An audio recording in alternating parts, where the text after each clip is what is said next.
प्रिय छात्रों नमस्कार। स्वागत है आपका अपना चैनल ज्ञान ट्यूशन सेंटर में। आज क्लास 11th का विषय भूगोल का मॉडल प्रश्न सेट 1 हल करने वाला हूं। तो आइए पहला प्रश्न देखते हैं। तो पहला प्रश्न लिखा हुआ है, पृथ्वी का आकार का संबंध निम्नलिखित में से किससे है। तो देखिए 4 ऑप्शन यहाँ दिया हुआ है। तो पृथ्वी का जो आकार है वो किससे संबंध है। तो देखिए नारंगी से। इसका यहाँ पर थोड़ा प्रिंट में गलत हुआ है, यहाँ ग होगा। तो देखिए नारंगी से संबंध है। अगला प्रश्न, भूगोल का उद्देश्य धरातल की प्रादेशिक या क्षेत्रीय भिन्नता का वर्णन एवं व्याख्या करना है। यह कथन किसका है। तो देखिए 4 ऑप्शन दिया हुआ है। यह कथन किसका है। तो रिचर्ड हार्डशॉर्न का है। अगला प्रश्न, निम्नलिखित में से किस विद्वान ने भूगोल शब्द का प्रयोग पहली बार किया था।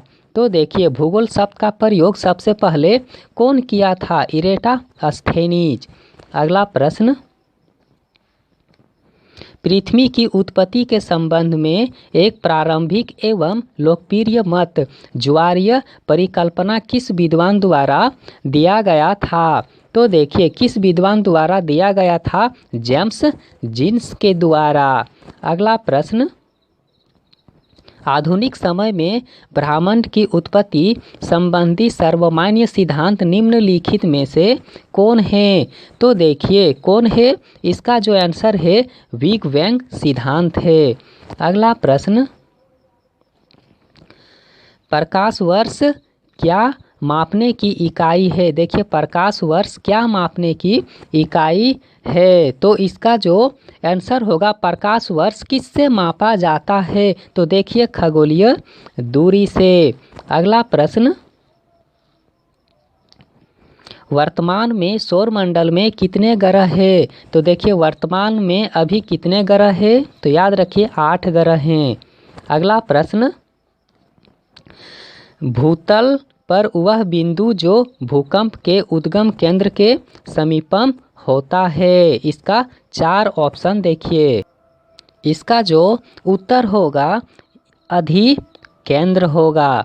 अगला प्रश्न, सुनामी से सर्वाधिक क्षति किस क्षेत्र में होती है। तो देखिए सुनामी से सबसे अधिक क्षति, सबसे अधिक हानि किस क्षेत्र में होती है। तो याद रखिए स्थल के आंतरिक भाग पर। अगला प्रश्न, भूपृष्ठ में सर्वाधिक मात्रा में कौन सा तत्व पाया जाता है। तो देखिए भूपृष्ठ में सबसे अधिक मात्रा में कौन सा तत्व पाया जाता है। तो देखिए इसका ग नंबर सही होगा, क्योंकि ऑक्सीजन सबसे अधिक मात्रा में, यहाँ तत्व का बात किया जा रहा है, इसलिए तत्व में सबसे अधिक ऑक्सीजन होगा। अगला प्रश्न, निम्नलिखित में से कौन भूगर्भ की जानकारी का प्रत्यक्ष साधन है। तो भूगर्भ का प्रत्यक्ष साधन कौन है। ज्वालामुखी है। अगला प्रश्न, महाद्वीपीय विस्थापन सिद्धांत 1912 में किसने प्रस्तावित किया था। तो देखिए महाद्वीपीय विस्थापन सिद्धांत 1912 में किसने प्रस्तावित किया था। तो किसने प्रस्तावित किया था। अल्फ्रेड वेगनर ने। अगला प्रश्न, निम्नलिखित में कौन सक्रिय ज्वालामुखी के उदाहरण है। तो सक्रिय ज्वालामुखी के उदाहरण फ्यूजीयामा है। अगला प्रश्न, रिंग ऑफ फायर किस महासागर में स्थित है। तो रिंग ऑफ फायर किस महासागर में स्थित है। तो देखिए प्रशांत महासागर में स्थित है।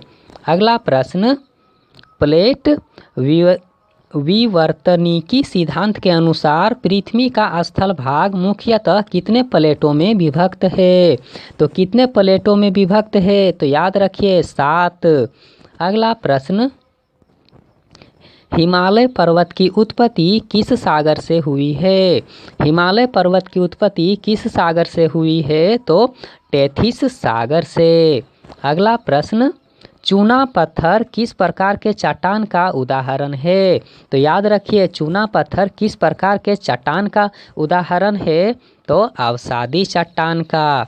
अगला प्रश्न, खनिज तेल मुख्यतः किस प्रकार के चट्टान में पाया जाता है?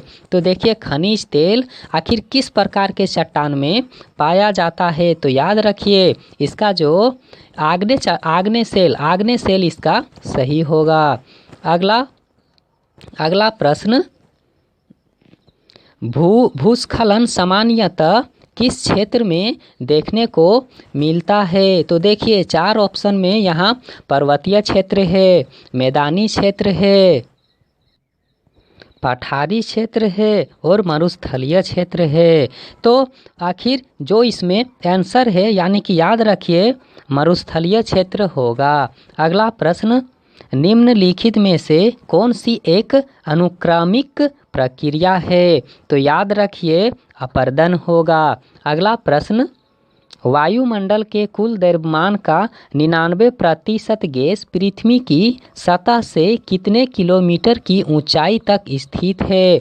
तो याद रखिए, 32 किलोमीटर तक स्थित है। अगला प्रश्न, वायुयान सामान्यतः किस मंडल से गमन करती है? तो देखिए, वायुयान सामान्यतः किस मंडल से गमन करती है?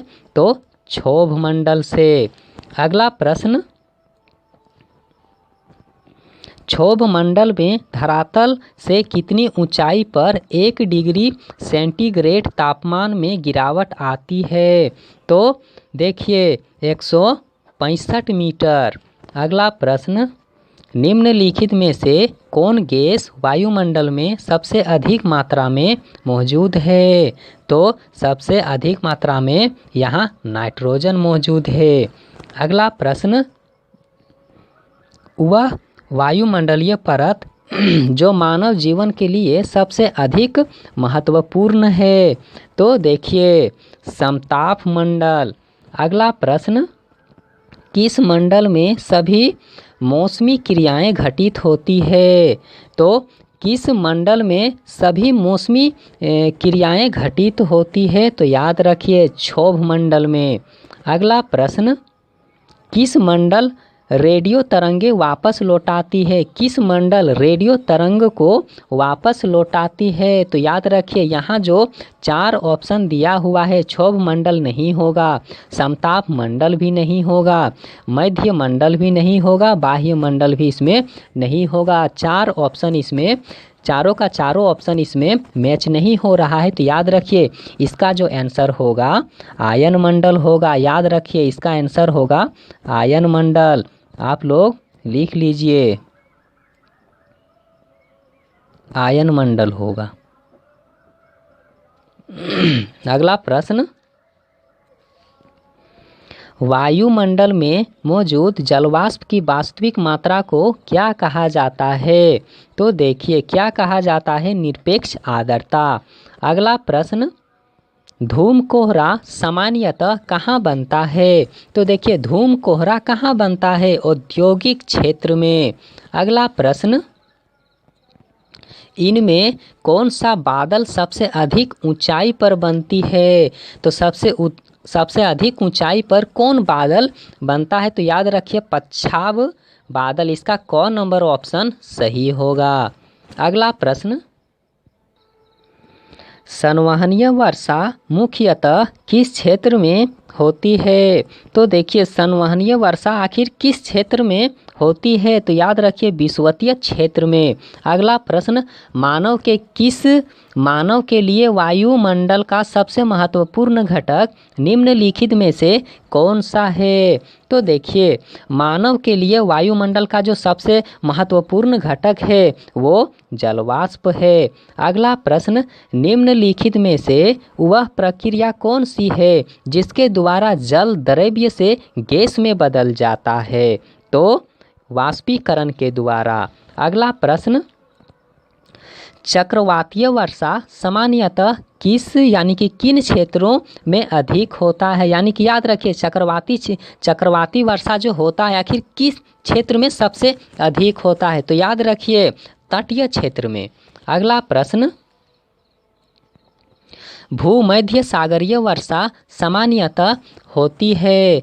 तो भूमध्य सागरीय वर्षा सामान्यतः होती है 10 से 20 डिग्री उत्तरी तथा दक्षिणी अक्षांशों के बीच में।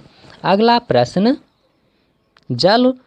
जब जल वाष्प सीधे ठोस रूप में परिवर्तित होते हैं तो उसे क्या कहते हैं? याद रखिए, जब जल वाष्प सीधे ठोस रूप में परिवर्तित होते हैं तो उसे क्या कहते हैं? तो याद रखिए, ऊर्ध्वपातन।